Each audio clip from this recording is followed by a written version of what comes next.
ಅಯೋಧ್ಯೆ ರಾಮ ಮಂದಿರದ ದೇಣಿಗೆ ಲೂಟಿ ಹೊಡೆದಂತಹ ಈ ಲೂಟಿಕೋರರ ಸುದ್ದಿ ಎಲ್ಲ ಬಂತು. ಈಗ ಆ ನಿಟ್ಟಿನಲ್ಲಿ ರಾಜ್ಯ ಸರ್ಕಾರ ಎಚ್ಚೆತ್ತುಕೊಂಡಿದೆ.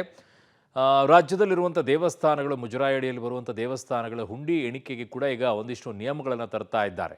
ವೆರಿ ಗುಡ್, ಒಳ್ಳೆಯದಾಗಬೇಕು. ಆದರೆ ಕೇವಲ ಹಿಂದೂ ಧರ್ಮದ ದೇವಸ್ಥಾನಗಳು ಯಾಕೆ, ಮಸೀದಿಗಳು ಯಾಕಿಲ್ಲ, ಚರ್ಚ್ಗಳು ಯಾಕಿಲ್ಲ, ಅವುಗಳಿವೆಲ್ಲದರಿಂದ ಹೊರತಾ ಈ ಪ್ರಶ್ನೆ ಎಲ್ಲರೂ ಎತ್ತಬೇಕು. ಸ್ಟೋರಿ ನೋಡಿ. ರಾಮ ಮಂದಿರ ದೇಣಿಗೆ ಲೂಟಿ ಬೆನ್ನಲ್ಲೇ ಅಲರ್ಟ್. ರಾಜ್ಯದ ಮುಜರಾಯಿ ದೇಗುಲದ ಹುಂಡಿ ಮೇಲೆ ನಿಗಾ. ಶೀಘ್ರವೇ ಹುಂಡಿ ಹಣ ಎಣಿಕೆಗೆ ಮಾರ್ಗಸೂಚಿ. ಅಯೋಧ್ಯೆಯ ರಾಮ ಮಂದಿರ ಹುಂಡಿ ಲೂಟಿ ಹಗರಣ ಇಡೀ ದೇಶದಲ್ಲಿಯೇ ಸಂಚಲನ ಮೂಡಿಸಿದೆ. ಇದಾದ ಬೆನ್ನಲ್ಲೇ ದೇಶದ ವಿವಿಧ ದೇವಸ್ಥಾನಗಳ ಹುಂಡಿ ಹಣದ ಮೇಲೆ ನಿಗಾವನ್ನ ವಹಿಸಲಾಗಿತ್ತು.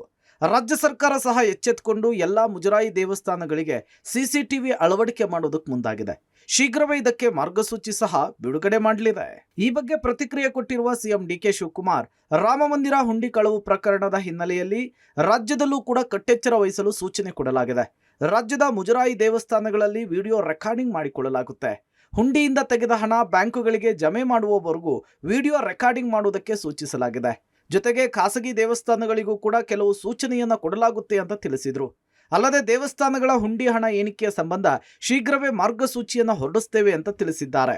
ನಮ್ಮ ರಾಮ ಮಂದಿರದಲ್ಲಿ ಯಾವ ರೀತಿ ಕಳ್ಳತನ ಆಗಿದೆ ಅನ್ನೋದನ್ನ ನಮ್ಮ ರಾಜ್ಯದಲ್ಲಿ ಮುಂಜಾಗ್ರತವಾಗಿ ಕರ್ನಾಟಕ ರಾಜ್ಯದ ಎಲ್ಲ ಮುಜರಾಯಿ ದೇವಸ್ಥಾನದಲ್ಲೂ ಕೂಡ ಇದನ್ನ ಬಹಳ ಎಚ್ಚರಿಕೆಯಿಂದ ಇರಬೇಕು ಅಂತ ಹೇಳಿ ಎಲ್ಲ ಕಡೆ ನಮ್ಮ ಮುಜರಾಯಿ ಇಲಾಖೆಯವರು, ನಮ್ಮ ಡೆಪ್ಟಿ ಕಮಿಷನರ್ ಅವರ ಮುಖಂಡತ್ವದಲ್ಲಿ ನಮ್ಮ ಸ್ಥಳೀಯ ಪೊಲೀಸ್ ಅಧಿಕಾರಿಗಳು ಹುಂಡಿಗಳು ಹಣ ಹಾಕೋದ್ರಿಂದ ಹಿಡಿದು ಹಣ ಬಿಚ್ಚದಿಂದ ಹಿಡಿದು ಬ್ಯಾಂಕ್ ಹಾಕೋರು ಕೂಡ ಎಲ್ಲ ಕೂಡ ವಿಡಿಯೋ ರೆಕಾರ್ಡ್ ದಾಖಲೆಯಲ್ಲಿ ಇಡಬೇಕು. ಒಂದು ನೇರವಾದಂತಹ ಸಂಪರ್ಕವನ್ನು ನಮ್ಮ ಪೊಲೀಸ್ ಸ್ಟೇಷನ್ ಅಲ್ಲಿ ಡೈರೆಕ್ಟ್ ರಿಲೇ ಸಿಸ್ಟಮ್ ಅನ್ನು ನೀವು ಇಟ್ಕೊಳ್ಬೇಕು ಅನ್ನೋದು ಕೂಡ ನಾನು ಈಗಾಗಲೇ ಮಾರ್ಗದರ್ಶನವನ್ನು ಕೊಟ್ಟಿದ್ದೇನೆ. ಯಾವುದೇ ಧರ್ಮದ ದೇವಸ್ಥಾನ ಇದ್ರೂ ಕೂಡ ಸರ್ಕಾರಕ್ಕೆ ಸೀಮಿತವಾಗಿ ಒಳಪಟ್ಟಿದ್ರೆ ಅದೆಲ್ಲ ಕೂಡ ನಾವು ಜಾಗೃತಿಯಾಗಿ ಕಾಯಬೇಕಾಗಿದೆ. ಮುಜರಾಯಿ ಇಲಾಖೆಯ ವ್ಯಾಪ್ತಿಗೆ ಬರುವಂತಹ ಎಲ್ಲಾ ದೇವಸ್ಥಾನಗಳ ಮೇಲೆ ಸಿಸಿಟಿವಿ ಕಣ್ಗಾವಲಿರಲಿದೆ. ಹುಂಡಿ ಹಣ ಎಣಿಕೆ ಭದ್ರತೆ ಕೊಡುವ ವಿಚಾರವಾಗಿ ಸರ್ಕಾರ ಗೈಡ್ಲೈನ್ಸ್ ಅನ್ನು ಜಾರಿಗೆ ತರಲಿದೆ. ಮುಜರಾಯಿ ಇಲಾಖೆಯ ದೇವಸ್ಥಾನಗಳಿಗೆ ಯಾವ ರೀತಿ ಮಾರ್ಗಸೂಚಿ ಬಿಡುಗಡೆ ಆಗಬಹುದು ಅನ್ನೋದನ್ನ ತೋರಿಸ್ತೀವಿ ನೋಡಿ. ಮುಜರಾಯಿ ದೇಗುಲಗಳಿಗೆ ಮಾರ್ಗಸೂಚಿ. ಇಡೀ ದೇವಸ್ಥಾನಕ್ಕೆ ಒಂದೇ ಕಡೆ ಕಾಣಿಕೆಯ ಹುಂಡಿ ಇಡಬೇಕು. ದೇವಸ್ಥಾನದ ವಿವಿಧ ಭಾಗಗಳಲ್ಲಿ ಕಾಣಿಕೆಯ ಹುಂಡಿ ಇಡುವಂತಿಲ್ಲ. ಹುಂಡಿ ಎಣಿಕೆಯ ವೇಳೆ ತಾಲೂಕು ಮಟ್ಟದ ಅಧಿಕಾರಿಗಳ ಪರಿಶೀಲನೆ. ಭಕ್ತರು ಹುಂಡಿಗೆ ಹಣ ಹಾಕುವ ಜಾಗದಲ್ಲಿ ಸಿಸಿಟಿವಿ ಕಡ್ಡಾಯ. ಹುಂಡಿ ಹಣ ಎಣಿಕೆಯ ಸಿಸಿಟಿವಿಗಳು ಕಣ್ಗಾವಲಿನಲ್ಲಿಯೇ ಇರಬೇಕು.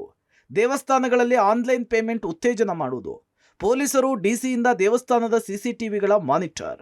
ಹೀಗೆ ಸರ್ಕಾರ ಮಾರ್ಗಸೂಚಿಯನ್ನ ಹೊರಡಿಸಬಹುದಾಗಿದೆ. ಬೀದರ್ನ ಮೈಲಾರ ಮಲ್ಲಣ್ಣ ದೇಗುಲಕ್ಕೆ ಸಿಸಿಟಿವಿ, ಹುಂಡಿ ಎಣಿಕೆಯ ಜಾಗದಲ್ಲಿ ಪೊಲೀಸರು. ಇನ್ನು ಬೀದರ್ ಜಿಲ್ಲೆಯ ಭಾಲ್ಕಿ ತಾಲೂಕಿನ ಖಾನಾಪುರ ಗ್ರಾಮದ ಸುಪ್ರಸಿದ್ಧ ಮೈಲಾರ ಮಲ್ಲಣ್ಣ ದೇವಸ್ಥಾನದಲ್ಲಿ ಜಿಲ್ಲೆಯಲ್ಲಿಯೇ ಹೆಚ್ಚು ಆದಾಯ ಹುಂಡಿಗಳಲ್ಲಿ ಜಮೆ ಆಗುತ್ತೆ. ಪ್ರತಿ 3 ತಿಂಗಳಿಗೆ ಒಂದು ಸಾರಿ ಹುಂಡಿ ಎಣಿಕೆಯ ಕಾರ್ಯ ಆಗುತ್ತೆ. ಪ್ರತಿ ವರ್ಷ 1.5 ಕೋಟಿ ಹಣ ಸಂಗ್ರಹವಾಗುತ್ತೆ. ತೆಲಂಗಾಣ, ಆಂಧ್ರ ಪ್ರದೇಶ, ಮಹಾರಾಷ್ಟ್ರ ಮತ್ತು ರಾಜ್ಯದ ಮೂಲೆ ಮೂಲೆಗಳಿಂದ ಲಕ್ಷಾಂತರ ಭಕ್ತರು ಬರ್ತಾರೆ. ಹೀಗಾಗಿ ದೇವಸ್ಥಾನದ ಒಟ್ಟು 13 ಹುಂಡಿಗಳಿಗೆ 16 ಸಿಸಿಟಿವಿಯನ್ನು ಅಳವಡಿಸಲಾಗಿದೆ. ಸಿಎಂ ಡಿಕೆಶಿ ಆದೇಶದ ಬೆನ್ನಲ್ಲೇ ಗರ್ಭಗುಡಿಯ ಪ್ರಮುಖ ಹುಂಡಿಗಳ ಬಳಿ 2 ಪೊಲೀಸರನ್ನ ನಿಯೋಜಿಸಲಾಗಿದೆ. ಅಯೋಧ್ಯೆ ರಾಮ ಮಂದಿರದಲ್ಲಿ ಏನು ದೇಣಿಗೆ ಹಣದಲ್ಲಿ ಲೂಟಿ ಪ್ರಕರಣ ಆಯಿತು. ಲೂಟಿ ಪ್ರಕರಣ ಆದ ಬಳಿಕ ಈಗ ರಾಜ್ಯ ಸರ್ಕಾರ ಕೂಡ ಎಚ್ಚೆತ್ತುಕೊಂಡಿದೆ. ನೋಡ್ಬೋದು ಹುಂಡಿಗಳಲ್ಲಿ ಯಾವ ರೀತಿ ಭಕ್ತರು ಅಂದರೆ ತೆಲಂಗಾಣ, ಮಹಾರಾಷ್ಟ್ರ ರಾಜ್ಯದಿಂದ ಬಂದಂಥ ಭಕ್ತರು ಹೆಚ್ಚಿನ ದೇಣಿಗೆಯನ್ನು ಹಾಕುವಂಥದ್ದು. ಅಂದರೆ ಪ್ರತಿ 3 ತಿಂಗಳಿಗೆ ಒಂದ್ಸರಿ ಇಲ್ಲಿ ಏನೋ ಒಂದು ಎಣಿಕೆ ಹುಂಡಿಯ ಹಣವನ್ನು ಎಣಿಕೆ ಮಾಡಿದಾಗ ಬಹುತೇಕ 20 ಲಕ್ಷ 25 ಲಕ್ಷ ರೂಪಾಯಿ ಸಂಗ್ರಹ ಆಗುತ್ತೆ ದೇಣಿಗೆ. ಇದು ಗರ್ಭಗುಡಿಯ ದೇವಸ್ಥಾನದಲ್ಲಿ ಹೆಚ್ಚಿನ ಇಲ್ಲಿ ಜನರು ದೇಣಿಗೆಯನ್ನು ಹಾಕುವಂಥದ್ದು ನೋಡುವುದು ಇಲ್ಲಿ ಕಾಣ್ತಾ ಇದೆ ನಿಮಗೆ. ಇಲ್ಲೇ 3 ಹುಂಡಿ ಇಟ್ಕೊಂಡಿದ್ದಾರೆ. ಇಲ್ಲಿ ಪ್ರಮುಖವಾಗಿ ಹೆಚ್ಚಿನ ಹಣ ಇಲ್ಲೇ ಸಂಗ್ರಹ ಆಗುತ್ತೆ. ಪ್ರಮುಖವಾಗಿ ಬಂಗಾರ, ಬೆಳ್ಳಿ ಅದು ಬಿಟ್ಟು ಬಹುತೇಕ 2-3 ತಿಂಗಳಿಗೆ ಇಲ್ಲಿ 20-25 ಲಕ್ಷ ರೂಪಾಯಿ ಆಗುತ್ತೆ. ವರ್ಷಕ್ಕೆ 1-1.5 ಕೋಟಿ ರೂಪಾಯಿ ದೇಣಿಗೆ ಸಂಗ್ರಹ ಆಗುತ್ತೆ. ಹೀಗಾಗಿ 16 ಸಿಸಿ ಕ್ಯಾಮೆರಾಗಳನ್ನ ಇಲ್ಲಿ ಪ್ರಮುಖ ಹುಂಡಿಯ ಮುಂದೆ ಏನು ಅಳವಡಿಸಿದ್ದಾರೆ.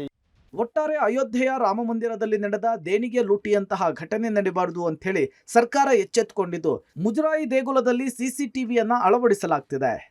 News desk, public TV.